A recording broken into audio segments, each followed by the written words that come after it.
Hey fam, welcome back to my channel. Let's get into this updated brow tutorial. So we're going to be starting things by priming the brows, and I'm using the Rimmel Stay Matte primer. And God knows you need to prime your brows, okay? Don't start doing your brows without priming because you don't want to go around with oily brows. This is 2019. We're not going to go around with oily brows. Say it after me. All right, so after priming my brows, I'm going in with my spoolie brush. And what I'm going to be doing with that is just basically brushing my brow hairs in place. And as soon as that is done, I'm going in with a generic brow pencil. This one is called Davies, and I believe it's in the shade 018.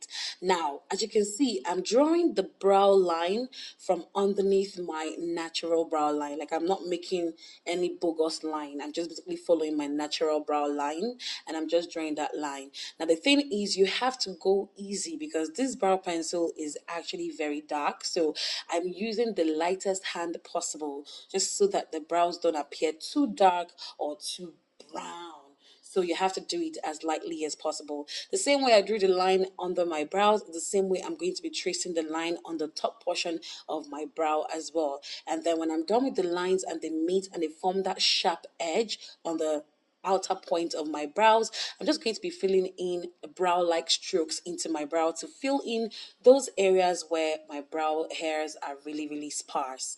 Now, as soon as you're done with that, the next thing you want to do is pick up that spoolie brush and you want to start blending those two lines because you don't want to have any harsh lines. You don't want to have like two parallel lines just staring at you. So you want to blend them together so that they look as natural as possible and they just resemble natural hair.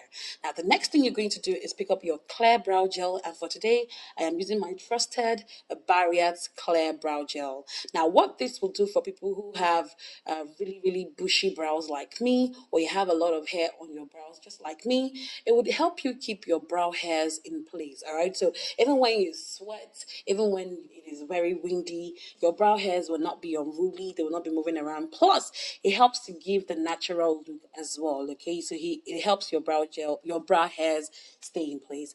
Now, for concealing, I'm going to be using two different shades of Elegel Pro Conceal, and the shade that I'm using to highlight the bottom portion of my brow is the Toffee shade. It is at least two shades lighter than I am. So you want to use shades lighter than you, maybe a shade to two shades lighter than your natural skin tone, depending on how highlighted you want your brow to look on the bottom portion of your brow, because you want to be highlighting your brow bone as well in the same process as concealing your eyebrows. So as soon as I'm done with that, you want to be doing it as slowly as possible. Take it line by line because you don't want the lines to be crooked. So the next thing I'm doing is actually dipping into the second shade of the Elegel Pro Conceal, and that is in the shade Beautiful Bronze. It is about one shade lighter than my actual skin tone.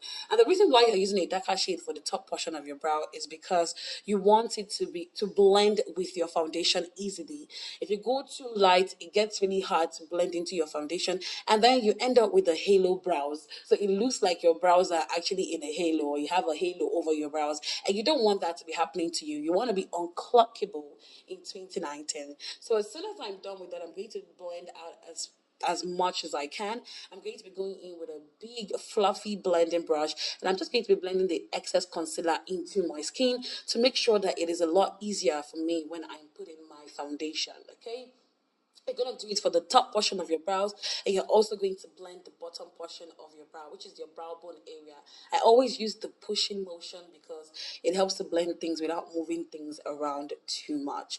Now, as soon as I'm done with that, I'm going to go into the magical portion, what brings everything together, and it is the Milani Easybrow Tinted Fibre Gel. And for today, I'm using the shade 04 Brunette. You don't want to skip out on this if you want to have really defined brows, but you want them to look very light and very natural. You have to use the tinted brow gel, and that is my secret for having very defined brows, but having it look as natural as possible. Thank you for watching my tutorial, and I hope to catch you in the next one. Bye.